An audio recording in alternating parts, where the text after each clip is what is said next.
Bismillahirrahmanirrahim. Wa bihi nasta'in wa la udwana illa 'alal zalimin. Assalamualaikum warahmatullahi taala wabarakatuh. Jumpa lagi dengan Ustazah Linda.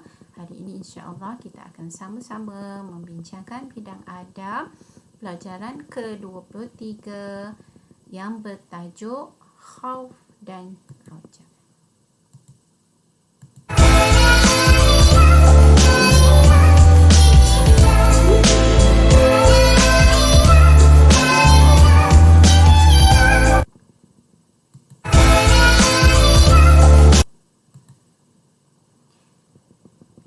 Objektif PDPC kita pada hari ini ialah yang pertama, kita akan tahu maksud khauf dan roja.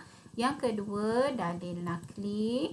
Yang ketiga, contoh khauf dan roja Rasulullah. Yang keempat, konsep khauf dan roja. Seterusnya, hikmah khauf dan roja. Okey, sama-sama dengan Ustazah untuk kita tahu 5 daripada objektif PDPC yang akan sama-sama kita bincangkan sebentar lagi. Jom. Okey, kita lihat apa maksud khauf dan roja. Maksud khauf ialah takut kepada kemurkaan dan azab Allah dengan cara menjauhi segala larangan. Okey, kita takut. Okay, takut kepada Allah murka, takut kepada azab yang ditimpa oleh Allah dengan cara menjauhi semua yang dilarang. Itu maksud sebenar khauf. Manakala roja mengharap keredaan Allah dengan melaksanakan segala perintahnya. Okay, kita harap Allah redha kita. Apa caranya? Okay, laksanakan segala perintah. Itu maksud khauf dan juga roja. Seterusnya kita tengok dalil nakli. Okey, dalil nakli khauf. Surah Ali Imran ayat 175.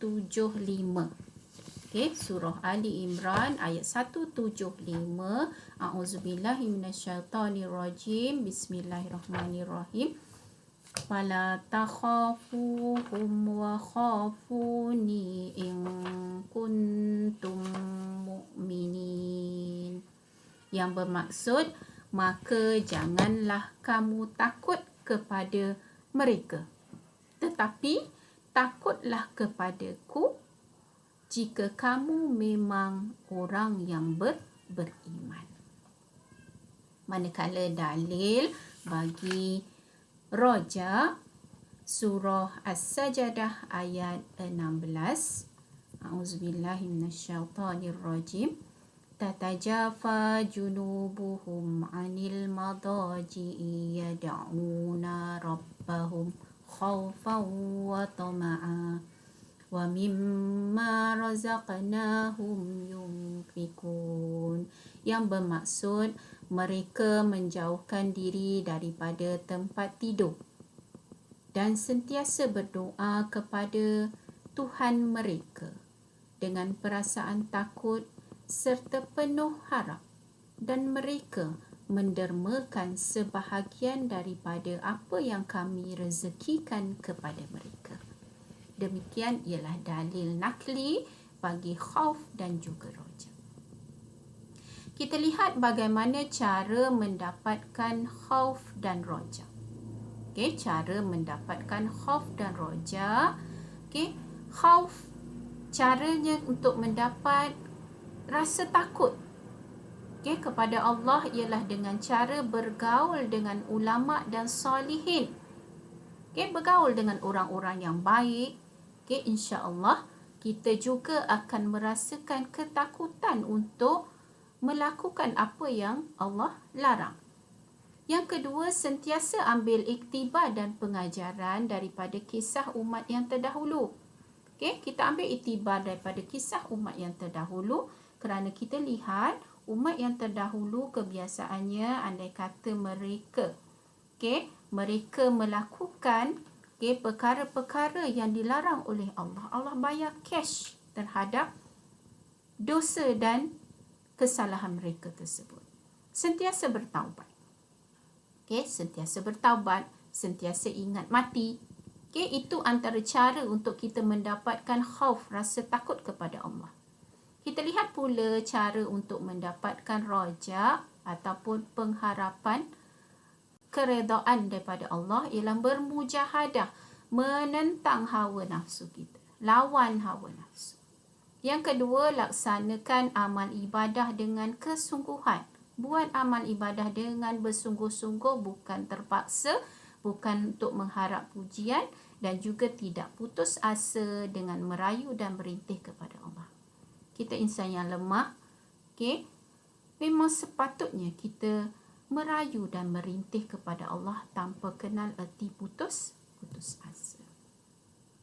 Kita lihat contoh khauf. Okay, contoh khauf Rasulullah sallallahu alaihi wasallam. Rasulullah sallallahu alaihi wasallam mendirikan solat sunat gerhana matahari dengan khusyuk. Pada sujud terakhir, baginda menangis kerana merasa begitu takut. Takut kepada apa? Takut sekiranya Allah menurunkan azab. Lalu Rasulullah sallallahu alaihi wasallam merintih dengan bersabda, "Wahai Tuhanku, bukankah engkau telah berjanji kepadaku untuk tidak mengazab mereka pada ketika aku bersama-sama mereka?"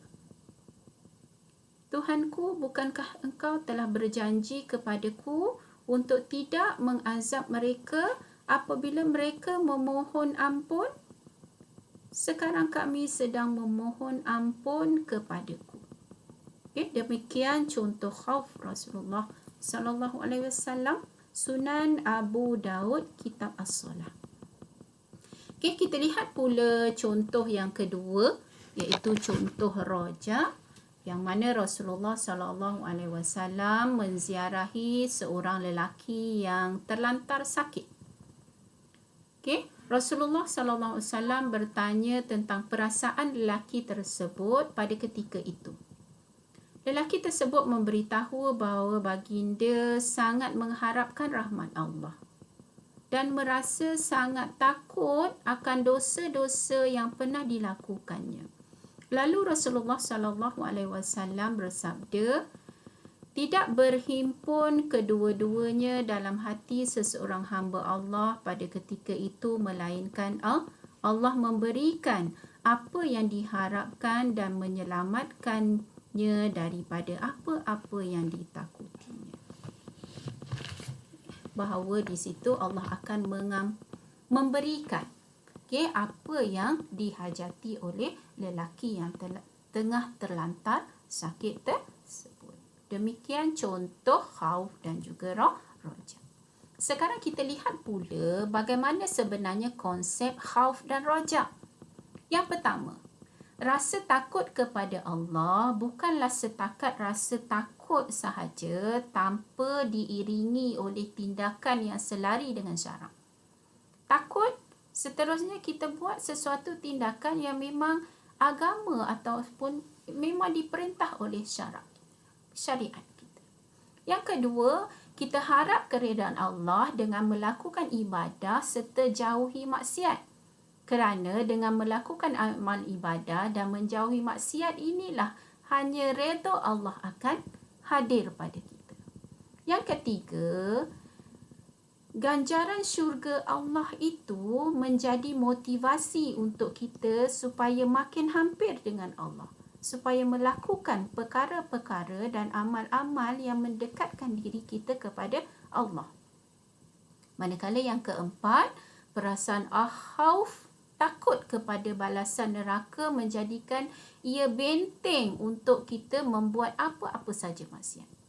Tak kala baru terlintas untuk melakukan sesuatu yang salah, perasaan takut terhadap balasan neraka itu muncul. Ia menjadi benteng keinginan tersebut. Serta yang kelima adalah perasaan raja ataupun mengharap keredaan Allah itu akan mendorong kita berlumba-lumba untuk melakukan amal ibadah tanpa rasa putus asa kerana kita hendakkan rahmat Allah tadi. Demikian 5 konsep sebenar khauf dan roja. Kita lihat pula yang terakhir, hikmah khauf dan roja. Sekiranya ada khauf dan roja ini dalam hati setiap individu, maka akan lahirlah insan yang sentiasa ingat pada Allah dalam setiap apa jua keadaan.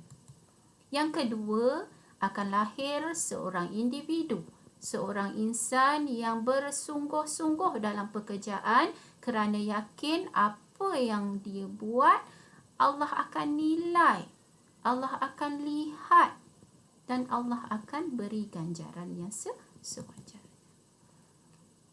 Demikian juga hikmah khauf dan roja mendidik jiwa insan sentiasa jauhi larangan Allah. Kenapa? Kerana takut Allah murka. Dan yang keempat, lahir insan yang sentiasa bertawakal kepada Allah setelah berusaha bersungguh-sungguh. Demikian Ustazah kongsikan berkaitan dengan hikmah khauf dan roja. Mudah-mudahan perkongsian kecil Ustazah ini memberi manfaat kepada anak-anak di luar sana. Aqulu qawli hadza wa astaghfirullah li wa lakum. Assalamualaikum warahmatullahi wabarakatuh.